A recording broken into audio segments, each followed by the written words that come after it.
Pessoal, resolvi fazer aqui então essa revisão sobre alguns conteúdos básicos aqui, do início, né, da gestão da qualidade, sobre as eras, sobre os autores da gestão da qualidade, quando a gestão da qualidade passou a ter um sentido mais estratégico para as organizações. Então eu fiz esse resumo aqui, elaborado para que vocês possam estudar aqui esses conceitos relacionados à gestão da qualidade, principalmente o avanço aí da gestão da qualidade do ambiente, numa perspectiva mais operacional até uma perspectiva mais estratégica. A gente tem aqui como primeiro ponto, como uma primeira análise, um resumo aqui das eras da qualidade. Lembrando aqui, a gente tem uma linha do tempo sobre essas eras da qualidade, e a primeira era é a era da inspeção. Então nós temos aqui a era da inspeção, que tem algumas características básicas, e aqui eu listei algumas características básicas que são importantes dessa era, como por exemplo, a ideia principal, a separação de produtos bons e ruins. Essa era a ideia básica da inspeção, você separar aqueles produtos bons dos produtos ruins, era apenas uma quantificação desses produtos que têm defeitos e dos produtos que não têm defeitos. Então essa regra, né, essa visão de qualidade da inspeção perdurou por muito tempo, ela é somente restrita a essa visão, e depois vocês vão perceber que essa concepção, essa visão sobre a gestão da qualidade foi se alterando ao longo aqui das eras. Era uma avaliação da qualidade apenas assim realizada depois que o produto já estava ali pronto para ser utilizado. Então era uma questão bem assim realmente reativa de gestão da qualidade ainda, você não tinha uma proatividade, uma busca por um planejamento da qualidade. Existe também a crença aqui, é uma passagem que eu sempre gosto de colocar aqui, do Falcone, do Vicente Falcone Campos, uma crença de que a qualidade aumenta com o custo. Isso aí seria verdadeiro se tratando de inspeção. Então quando a gente fala de inspeção, isso é verdade. Se você fizer só inspeção, isso realmente vai ter um custo maior para a sua empresa. Então imagina que você tem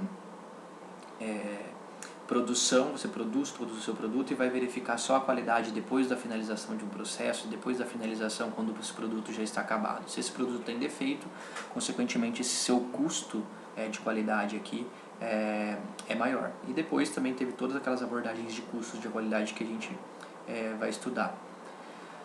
As inspeções existem porque os defeitos existem. Novamente aqui uma frase que é retirada do Vicente Falcone Campos. Existe a inspeção realmente porque os defeitos existem.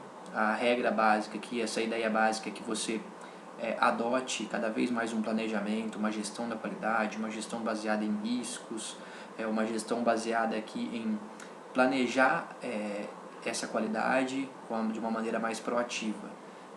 Não pensando aqui apenas em uma gestão corretiva, só depois que o problema ocorre você tenta resolver, mas tenta antecipar que esses problemas aqui não possam ocorrer, e se eles ocorrerem você já ter um plano de ação, por exemplo, ali estabelecido.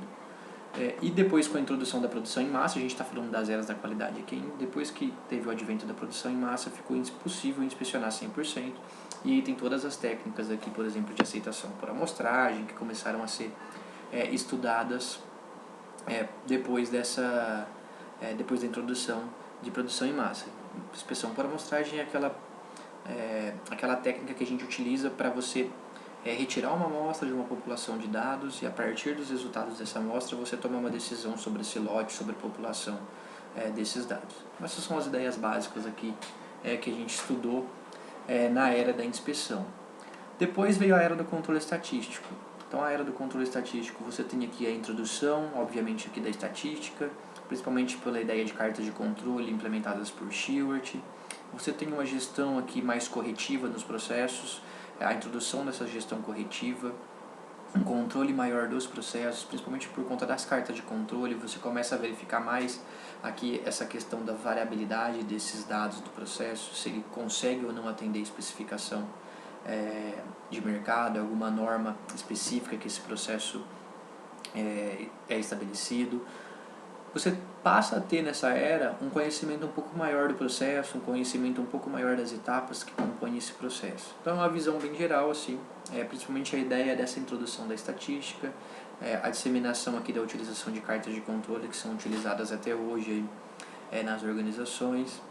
Então você tem essa era que é muito importante, principalmente por conta da introdução de ferramentas, de elementos estatísticos aqui para a qualidade. Então tem muitas ferramentas que são utilizadas aqui para a gestão da qualidade, que vem aqui dessa ciência, que vem da estatística. Posteriormente você tem a era aqui da garantia da qualidade. Nessa era que você pode considerar como uma era mais revolucionária, porque você começa a ter aqui um papel aqui fundamental na questão de prevenção da qualidade. É exatamente você começar a planejar melhor aqui a qualidade, o gerenciamento dessa qualidade na sua organização. Muitos autores aqui começaram a surgir nessa época. A gente está falando aqui do Japão pós-guerra, então a gente tem um planejamento da qualidade aqui introduzido por um autor chamado Juran. Então esse autor também é um dos autores que foram para o Japão nessa reconstrução. Você tem aqui a ideia de treinamentos, de reconhecimentos, passam a ser considerados a partir dessa época. A questão do zero defeito, custos da qualidade, você começa a introduzir aqui a mudar esse panorama da gestão de custos da qualidade, porque você tinha muito custo relacionado a custos de falhas externas, custos de falhas internas. Nesse período você começa a mudar esse panorama, você agora começa a ter, as empresas começam a ter um custo maior com planejamento, com prevenção de qualidade, do que apenas custos com produtos defeituosos, aqui, falhas externas, falhas internas. E a era da gestão da qualidade total, que é a era que a gente... a era que nós estamos, né, até hoje, praticamente, que as empresas, teoricamente, né, deveriam estar com as ideias aqui de gestão da qualidade total, que a qualidade passa a ser um fator estratégico, ou seja, ela vai aqui além das organizações, tem um foco total aqui nos clientes, e a gente diz que essa era é um somatório de todas as características das eras anteriores, mais o foco total no cliente. Então nessa época você tem muito a adoção da gestão por processos, você tem muito o surgimento dessa questão de gestão da qualidade total, de normas de certificação, de ISO 9001. Então você começa aqui a ter realmente o entendimento de que a qualidade não é somente você fazer uma inspeção de produto, você controlar um processo, mas é sim você pensar e avaliar o ambiente externo da organização, analisar quem são seus concorrentes, você ter um planejamento bem mais estruturado, bem maior sobre a qualidade, sobre as ações estratégicas que você vai adotar aqui para tentar superar a sua concorrência. Então você começa a entender que a qualidade ela é um fator estratégico. Você começa a ter aqui uma preocupação muito maior com o ambiente externo da organização. Então eu acredito que esse é o grande ponto aqui dessa era, além da questão de satisfação total do cliente. Você tem que sempre estar atento a essa satisfação total dos clientes. Um outro tópico que nós estudamos foram os autores, os principais autores aqui da qualidade. Eu coloquei aqui esses 5 principais autores para vocês nesse mapinha conceitual. Você tem aqui o Juran, então as ideias básicas do Juran aqui, ele começou a introduzir a questão principalmente da trilogia da qualidade, que é você estabelecer um planejamento, um controle, uma melhoria. E para isso, esse conceito aí do breakthrough, né, que significa o conceito de ruptura, de uma descoberta importante, é exatamente essa a primeira ideia de melhoria contínua, quando você descobre alguma coisa importante no processo, que você vai impactar, por exemplo, significativamente na melhoria, nos resultados daquele processo. Você deve que adaptar isso, ter esse controle, padronizar esse novo conceito, esse novo fluxo de processos que você vai executar, e sempre buscar novas rupturas, novas descobertas para estar sempre melhorando o seu processo. Então foi ele que começou a ter essa ideia dessa trilogia da qualidade, de você pensar realmente no planejamento, no controle, de adotar melhorias contínuas ao longo da execução, por exemplo, das etapas do seu processo, ao longo da aplicação desses conceitos de melhoria contínua. Também foi ele aqui que comentou sobre os custos de qualidade pela primeira vez. A gente fala sempre dos custos das falhas, os custos de avaliação, os custos de prevenção, adotando sempre que essa parte de que os custos de prevenção, essa evolução, né, dos custos da qualidade. Também você tem hoje em dia um custo muito maior com prevenção do que você tinha antigamente, por exemplo, na era da inspeção, na era do controle estatístico, você passar a se preocupar ainda mais com o planejamento da qualidade. Depois a gente tem aqui William Deming. William Deming aqui, ele é um grande autor aqui da qualidade, tem muitas publicações, muitas das ideias de Deming são colocadas até hoje. O Deming aqui foi o autor que disseminou a utilização do ciclo PDCA, o tão conhecido ciclo PDCA de melhoria contínua. E além dessa disseminação do ciclo PDCA, Deming também introduziu aquele conceito de 14 pontos. Então são 14 pontos que hoje em dia ainda são muito comuns pelas organizações, muitas organizações adotam muitas coisas. Dentre alguns pontos eu listei aqui algumas, como ele falava para a eliminação de inspeção, né, que é alguns dos mais polêmicos aqui. Ele também adotou aquela ideia de treinamentos, as pessoas devem ser realmente treinadas para executar suas atividades, ali devem ter um conhecimento realmente sobre o que está fazendo, do processo que está executando. Ele era contra aquela exortação, essa questão de exortação, por exemplo, de você ter realmente exortação de produtividade, porque ele acreditava que os funcionários, as pessoas, ali elas tinham essa automotivação para poder trabalhar, ela não precisava, talvez, dessas exortações, dessas cotas numéricas, por exemplo. A questão da liderança, eliminar barreiras entre departamentos, também foi um outro ponto que Deming também adotou aqui, que até hoje a gente considera importante para as organizações. Temos aqui o Ishikawa. O Ishikawa, ele defendia muito essa questão de utilização de técnicas estatísticas no processo.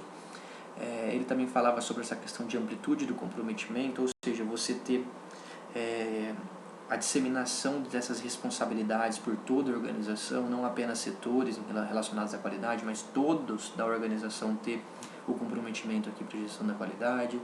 Ele falava também sobre essa questão de auditorias de alta gerência, ter esse controle, e o círculo de controle de qualidade, que é uma técnica que é muito utilizada até hoje em dia, e que também foi Ishikawa que determinou para a utilização desses círculos de controle de qualidade, para a resolução de problemas ali pontuais de processo, você adotar essa técnica de círculos de controle de qualidade.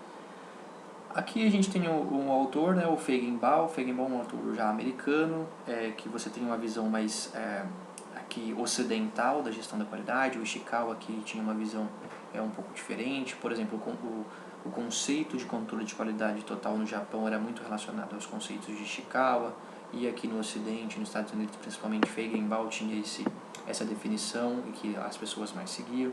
Ele tinha aqui algumas considerações importantes sobre, por exemplo, a avaliação de conformidades. Ele que criou esse conceito realmente de controle de qualidade total, que é muito utilizado nas organizações. Preocupação em estabelecimento de padrões, você ter realmente ali esses procedimentos operacionais padrões ali totalmente efetivado na sua organização, você estabelecer isso. Então, aquele conceito de que a qualidade também é a padronização, é a redução de variabilidade. Planejamento aqui para melhoria. Então são vários conceitos aqui, principalmente essa adoção desse conceito de controle de qualidade total, que em todos os setores devem ser responsáveis aqui para garantia, para a gestão da qualidade dessas organizações.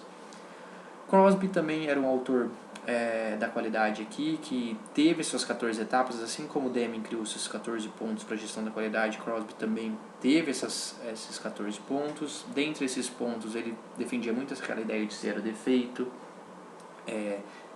o dia zero defeito, em que era um dia em que toda a organização deveria se mobilizar, por exemplo, para que nenhum produto ali tivesse algum tipo de defeito. Então ele tinha muito essa questão de metas, de reconhecimento, diferente, por exemplo, talvez das ideias de Deming, que ele era contra essa questão, por exemplo, de cotas numéricas, de exortação.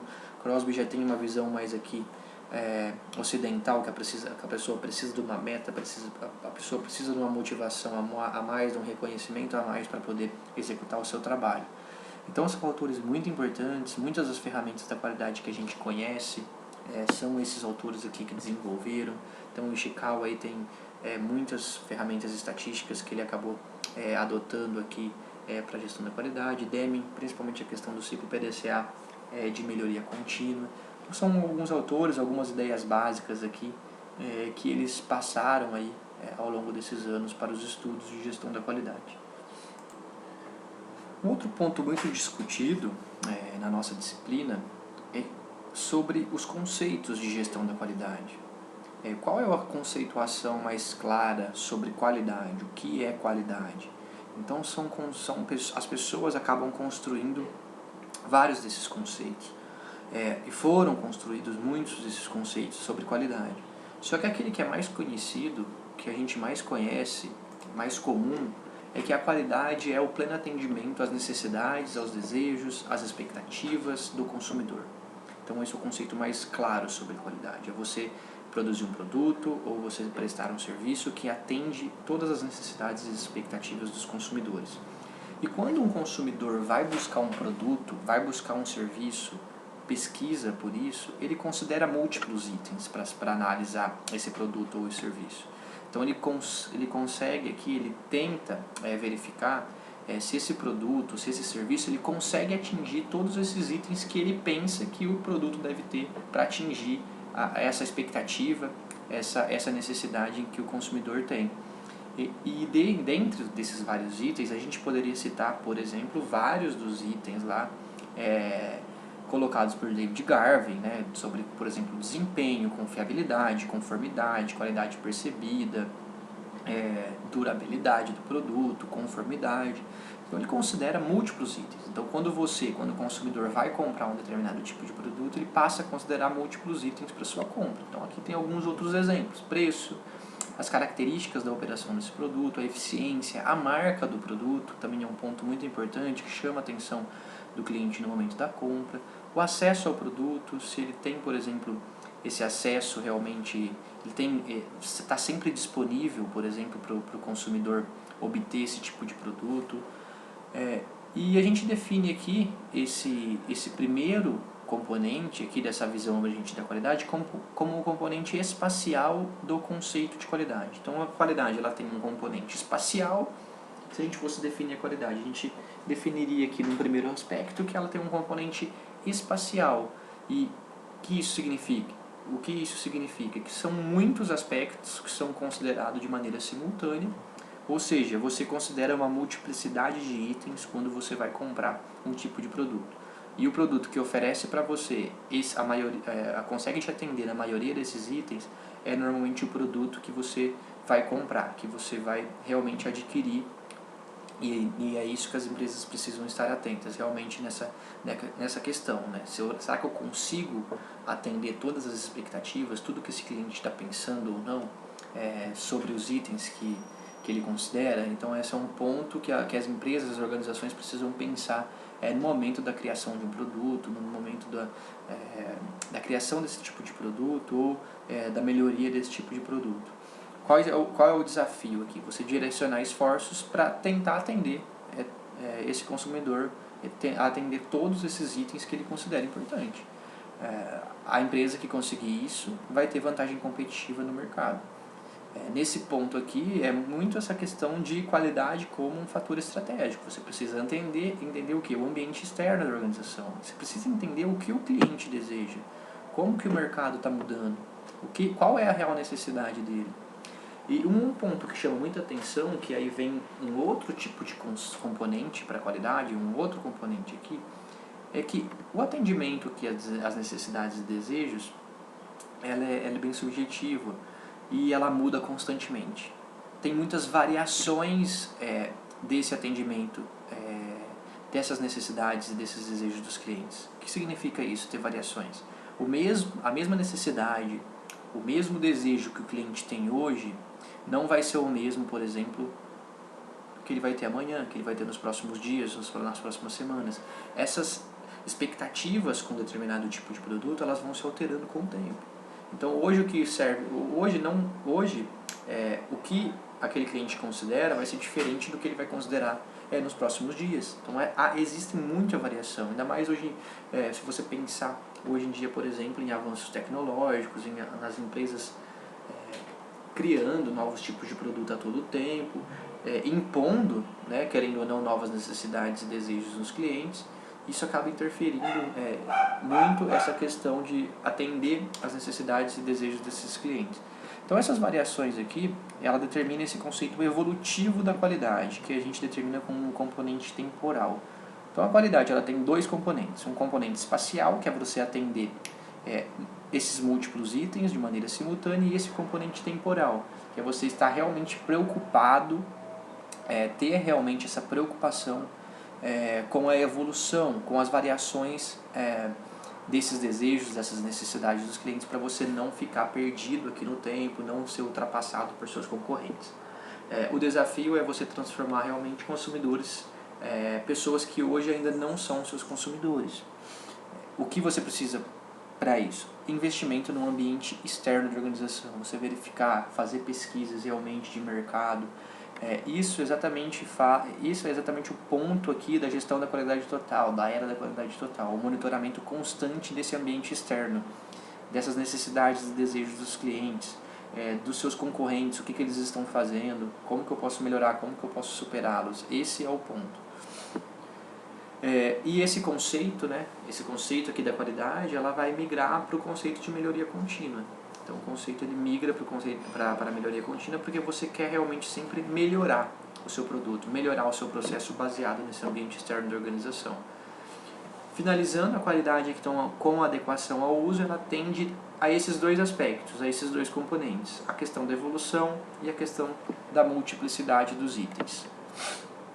Então, finalizando aqui esses dois conceitos e como é importante, como esses conceitos vão se alterando aqui ao longo do tempo, quando a gente fala sobre gestão da qualidade e também melhoria contínua nas organizações. Um último aspecto aqui para essa revisão são aquelas ações, as ações estratégicas que as empresas devem adotar realmente para adquirir a preferência desse cliente, adquirir a preferência desse consumidor no momento da compra. Então, as empresas podem adotar uma diversidade de ações. E eu vou listar aqui algumas dessas ações que são mais colocadas, que as empresas se preocupam hoje em dia mais para atender essas necessidades e os desejos dos clientes.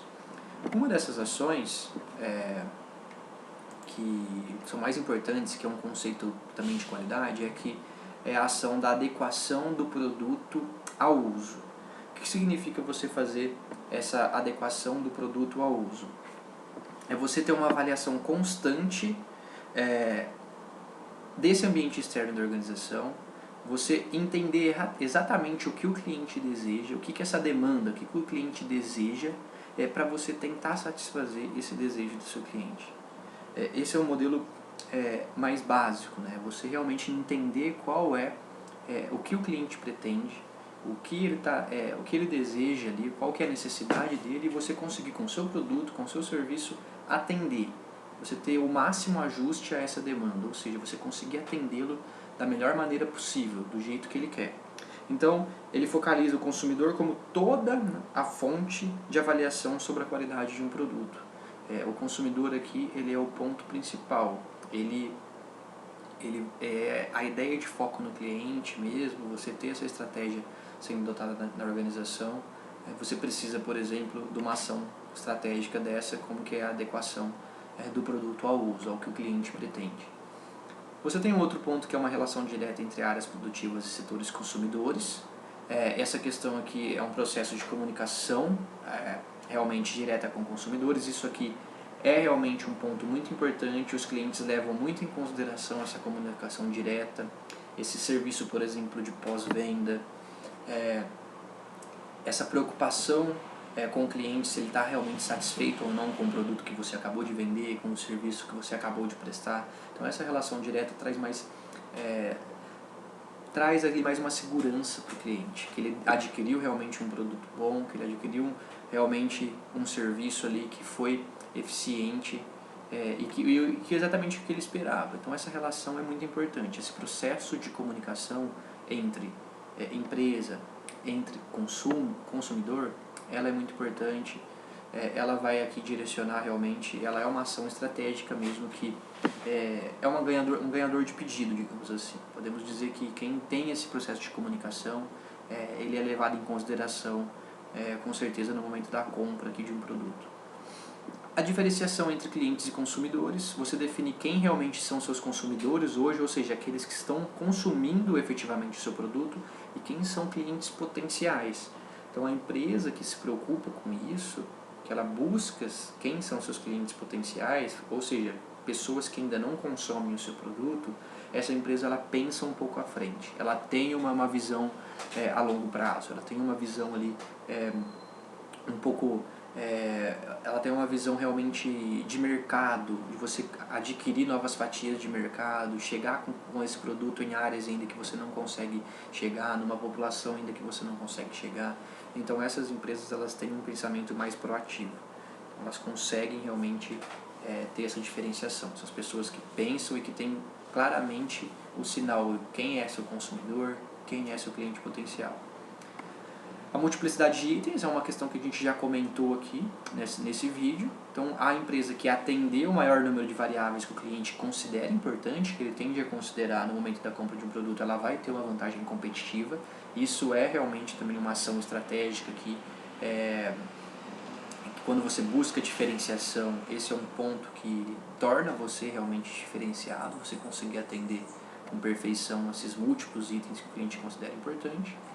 A evolução, empresas aqui, exatamente essas empresas que têm esse pensamento de evolução, de tentar impor novos hábitos, novos padrões de consumo, ou seja, despertar novas necessidades e desejos dos clientes, a empresa que consegue isso, com certeza é uma empresa que tem uma vantagem competitiva no mercado.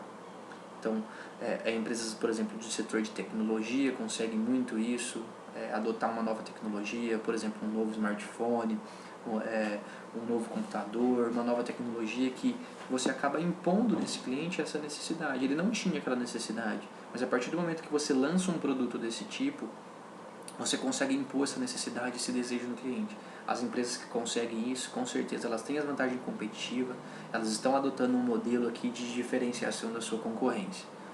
Antecipação às mudanças, você tomar a decisão à frente das alterações. Então, muitas empresas hoje, a concorrência é muito elevada. Então, qual é a empresa que vai se diferenciar? É a empresa que conseguir antecipar aqui as mudanças, primeiramente. A empresa que enxergar as mudanças, ter ali essa visão a longo prazo e enxergar que vai ter uma mudança significativa no mercado e conseguir efetivar isso primeiramente, primeiro que seus concorrentes, com certeza ela vai sobressair nesse mercado e ela tende aqui a sobreviver nesse mercado por mais tempo. Um outro ponto aqui, outro aspecto que é considerado como diferenciação são aquelas empresas que o cliente já consegue associar um determinado tipo de produto a uma imagem ou uma marca. Então, independente do produto que essa empresa lançar, esse cliente ele vai considerar a compra, porque ele já conhece a marca, ele já conhece essa imagem, ele tem essa percepção que o produto realmente é um produto bom, é um produto que tem uma qualidade. Esse é um modelo muito claro também de diferenciação. As empresas que conseguem ter essa confiança, elas são diferenciadas aí nesse ambiente competitivo.